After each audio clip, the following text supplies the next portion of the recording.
Ketika korban lengah karena main handphone, pelaku langsung memukul bagian belakang kepala korban dengan kunci Inggris yang telah disiapkan sebanyak 5 kali.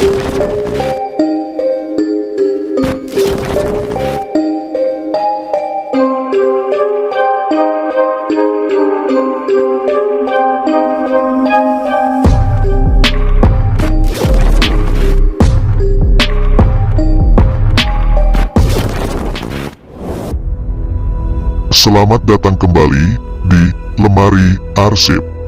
Kali ini, saya akan membahas lagi satu kasus pembunuhan yang terjadi di Kecamatan Jati Sampurna, Kota Bekasi pada tahun 2022 lalu. Tapi sebelum lanjut ke pembahasan, jangan lupa untuk subscribe dan juga like untuk lebih membangun channel ini. Serta coretkan komentar positif kalian biar kita bisa berbagi pendapat.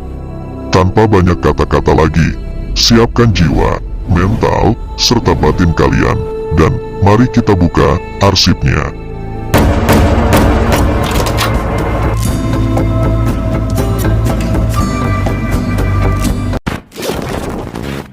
Kasus pembunuhan ini terjadi di Kota Bekasi, dan jasad korban ditemukan tepatnya di sebuah semak-semak di Kelurahan Jatirangga, Kecamatan Jati Sampurna, Kota Bekasi, pada hari Minggu, tanggal 1 Mei tahun 2022. Korbannya seorang wanita muda, bernama Dini Nurdiani, umur 26 tahun, warga Kecamatan Cengkareng, Jakarta Barat. Dan pelakunya ialah Neneng Umaya, umur 24 tahun, merupakan warga Kecamatan Cipayung, Jakarta Timur.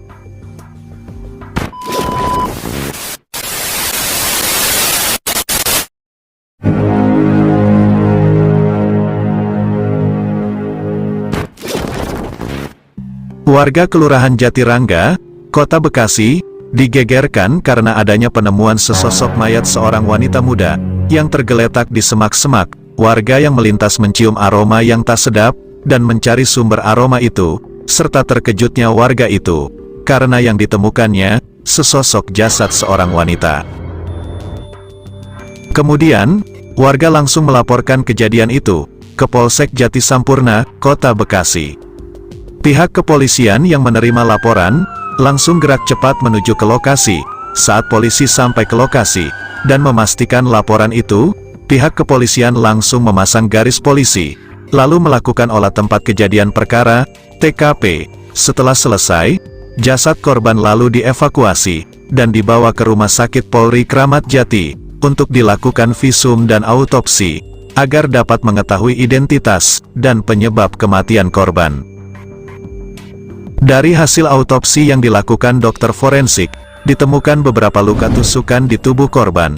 Di bagian kepala terdapat luka akibat hantaman benda tumpul, dan beberapa luka tusukan di bagian perut, serta di bagian tangan korban. Pihak kepolisian juga telah mengungkap identitas korban, lalu mencocokkan laporan kehilangan yang diterima pihak kepolisian, dan benar, korban atas nama Dini Nurdiani, warga Kecamatan Cengkareng, yang dilaporkan hilang pada hari Rabu, tanggal 26 April tahun 2022. Sebelumnya, pihak keluarga korban melaporkan kehilangan anggota keluarganya, yang tidak pulang beberapa hari, setelah pamit untuk melakukan buka puasa bersama temannya. Pihak kepolisian lalu menghubungi keluarga korban, atas penemuan jasad wanita muda itu.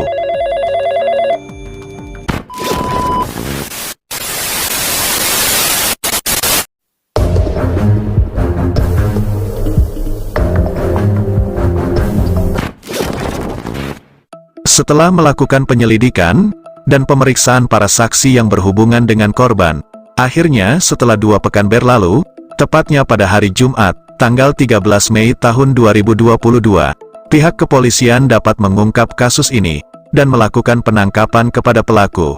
Polisi mendapatkan petunjuk terkait kedekatan korban dengan seorang pria bernama Ivan Dwi Gusmanto, umur 27 tahun. Setelah polisi menggali informasi dari pria itu, ternyata dia dan korban telah menjalin hubungan intens. Namun di lain sisi, Ivan juga masih memiliki istri dan anak. Akhirnya pihak kepolisian pun langsung melakukan penangkapan terhadap istri Ivan, terduga pelaku, di rumah kontrakannya di Cipayung, Jakarta Timur. Saat dilakukan penangkapan, pelaku tidak melakukan perlawanan. Setelah melakukan interogasi, pelaku mengakui bahwa memang benar, dia yang telah melakukan pembunuhan terhadap korban. Motif dari pelaku melakukan itu, karena cemburu dan kesal terhadap korban, telah menjalin hubungan intens dengan suaminya, Ivan, walaupun pelaku telah memperingati korban untuk tidak berkomunikasi lagi dengan suaminya.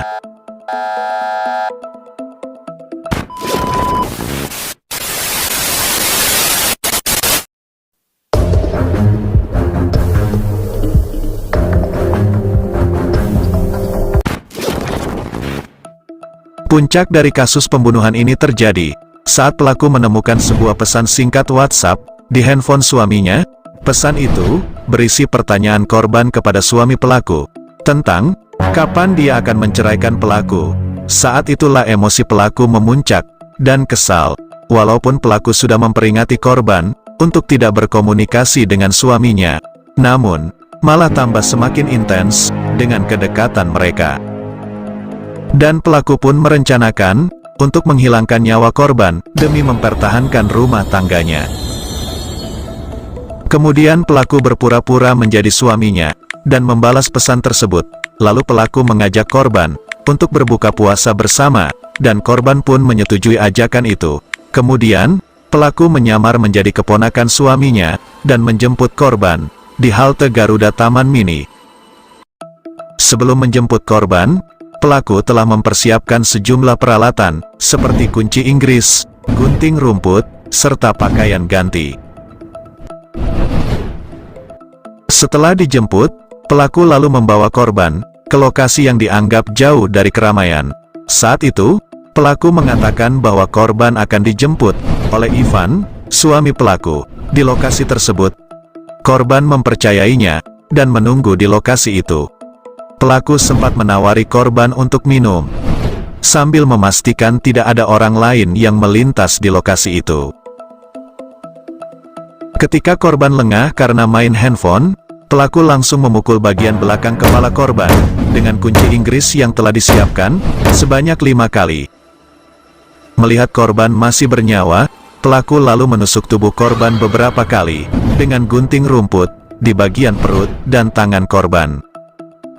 Melihat korbannya sudah tidak bernyawa, pelaku kemudian menyeret tubuh korban dan membuangnya ke semak-semak di lokasi itu. Setelah melakukan aksinya, pelaku pun berganti pakaian. Karena pakaian yang ia gunakan sudah berlumuran darah. Kemudian, pakaian yang terkena darah korban itu dibuang tak jauh dari lokasi kejadian. Lalu pelaku langsung cepat-cepat pergi dan meninggalkan tubuh korban di semak-semak itu.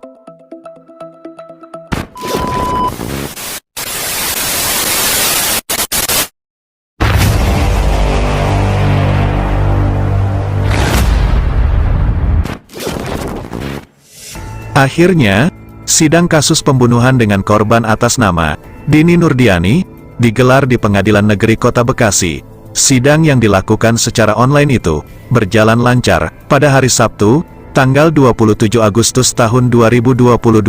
Pihak Jaksa Pengadilan Kota Bekasi telah mendengarkan keterangan terdakwa Neneng Umaya secara sah dan sadar melakukan pembunuhan, diancam dengan pasal 340 KUHP.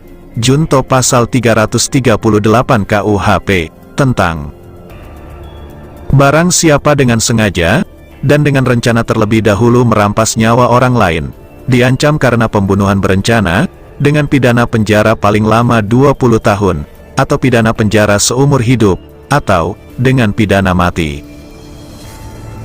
Junto pasal 338 KUHP berbunyi, barang siapa dengan sengaja merampas nyawa orang lain, diancam karena pembunuhan, dengan pidana penjara paling lama 15 tahun, dan terdakwa, diancam maksimal dengan vonis 15 tahun penjara.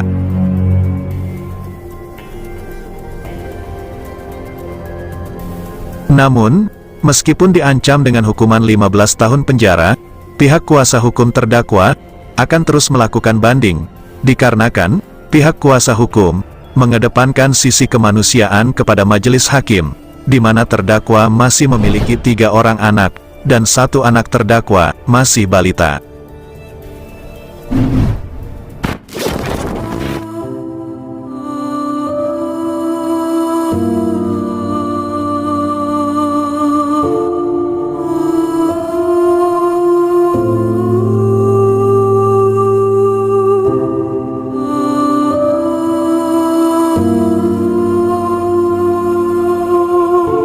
Salah satu ketidakjelasan dalam sebuah hubungan bisa terjadi saat berada di posisi kisah cinta segitiga.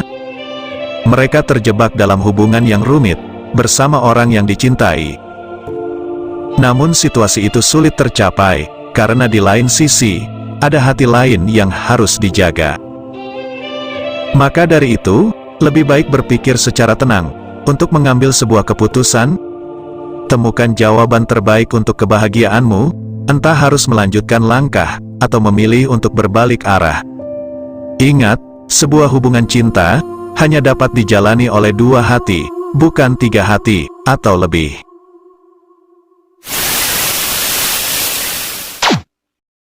Nah, itulah salah satu arsip yang telah kita bahas kali ini. Semoga kalian meresapi kisahnya, mengambil hal positif dari kejadian itu. Tetap berhati-hati, tetap waspada, jaga diri kalian, cermat dalam memilih, karena tindak kejahatan tidak mengenal siapa kalian, dan kapan akan terjadi. Terima kasih telah menonton video ini, dan nantikan kisah-kisah nyata di lemari arsip selanjutnya.